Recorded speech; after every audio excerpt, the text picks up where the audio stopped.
Canes versus Chiefs. I mean, highlight reels guys. Damian McKenzie is one of those highlight reels guys.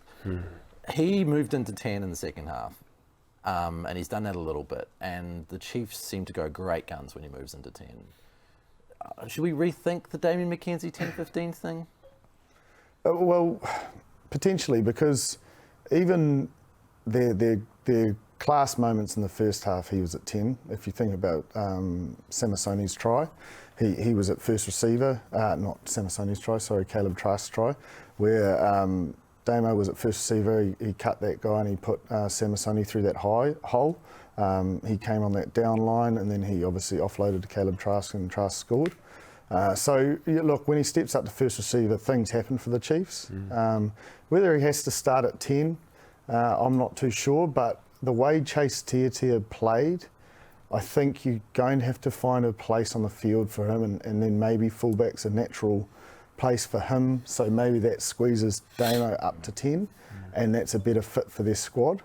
And then maybe a Trask or a Gatlin's on the bench. I'm always going to have a foot in a Gatlin camp. I can't help that. I just think he's a great 10. I think he's a great game manager. I just think he needs time in the saddle. And I really think Damian McKenzie is one of the best fullbacks in the world, and I just like him at fullback. But I'm also aware the performance that Chase Tiatia and the energy he brought, the game changed when he came on. And we talk about big moments, and I know everyone thinks that the penalty when the Canes chose the scrum, and it was a penalty. Am I keeping you up? No, you're right, mate. It's a big celebration. Yeah. You know, you deserve your celebrations.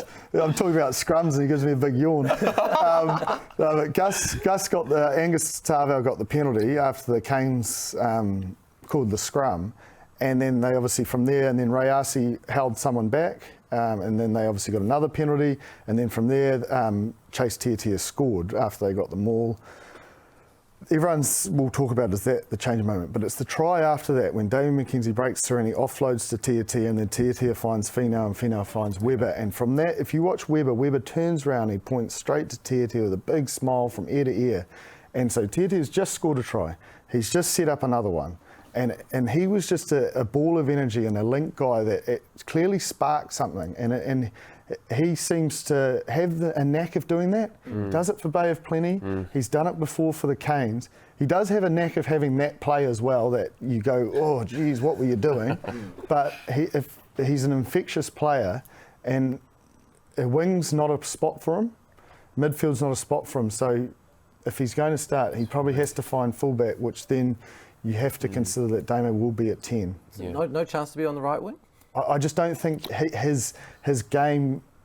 I think he's a fullback. You need him in those open spaces and that freedom to roam. Yeah. He's a live wire. You want him to have that full width of the field ability to roam. You don't want him to just be protecting a corner and defensively having to be in that pendulum where he's got to be up high defensively. Whereas that fullback role, if there's any kick, you know, he can make something out of nothing. I think as well, like what I love around like Damo, it's always those that, you know, they've done it a couple of times. They've taken off Brent early and Trask early in the game, and then it's that kind of 50th minute mark where all that kind of hard work's done, the kind of stalemate's done in that first part of it. I know that obviously the score didn't dictate that. But when you inject Damo at 10 and those kind of at that time, it's a little bit different when you start a game and you've got to manage a game, and then you've got to, you know, probably do you get the same effect if he comes into 10 at the first minute compared to the 50th minute, because I just feel that the game's in the balance there. It's a little bit more open.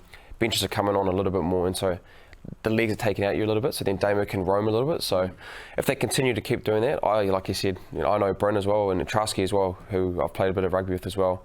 Do you start with those guys and you just keep it as it is, but then you've got to reward Chase Tiatia, who was outstanding on the weekend, probably the difference actually to bringing that momentum back for the Chiefs. So it's almost going to have that. You've got to start having the conversation. Do we actually start, you know, McKenzie at 10? Because I think from the performance on the weekend and what they got from him, attacking and the gamesmanship as well, it's definitely a conversation that the Chiefs coach is going to have. Does it change his mindset? I mean, Damian's used to a bit of freedom. Suddenly, you've got to go into 10 and control things. Is that something we actually want Damian McKenzie to be thinking about, to be at his very best? Because the ability to roam is at the heart of his game. Yeah, it is. And look, it will have to change his mindset against different teams that bring different defensive pitches, you know. So it is, it's six of one, half dozen. It will have to change your mindset as such. You're going to have less time. But as I said, that first try to Trask, he naturally does step up to first receiver when he's in the 15 jersey anyway. So it won't be that big a change. And sometimes a 10 drops back into the backfield. So it's not a massive shift. It's just probably less of that. You know, you see the blonde head, the blonde mullet just sprinting in. Terrible haircut. Injection into the line. That's when I get excited as a fan. You just see him come from the backfield on that wide angle, and you just know something's going to happen. That's when I think he's at his best and he's dancing around. And let's not forget, he is the player that set up that second try as well from the backfield, and he's jinking and jiving, and he gave that offload to Aotearoa. So. And the modern way is that you can have your 15 coming in and playing first receiver when you want. I mean, we've seen that all the way back. I'm thinking back to maybe when the Hurricanes won the title, and we saw James Marshall playing at first receiver a lot. And I think we've seen now, ever since then, basically, it's you go in when you need to, and that could suit Damian McKenzie. Yeah. I think it's the way probably New Zealand teams play, we're having those two pivots. And so, coming back to just point, there's not a lot of change, not a lot of change being 15 coming into 10, and probably Damo's done it a long time around, being in both positions, having a pretty good understanding of what it looks like. So, but yeah, like you said, when you as a player, you're on high alert when you see Damian McKenzie roaming around, especially off counter-attack. He's world class when he gets into that counter-attack. There's little breaks in the line. He's looking for that prop or that lock that he can go at, and like he did for that try when Weber scored that try. So. It's going to be an interesting conversation. Really interesting to see how if they play him at 10 or they play him at 15 moving forward. Let's talk about that lid too. I think we've seen Nathan Cleary, mate. Nathan Cleary. It's a shocking lid. I think Geordie's got a shocking lid as well at the moment. David Havili's gone for a more fine-tuned version of their shocking lid. Like, what is up with that style? It's a Nathan Cleary. Yeah, I know. Nathan Cleary. It's just awful.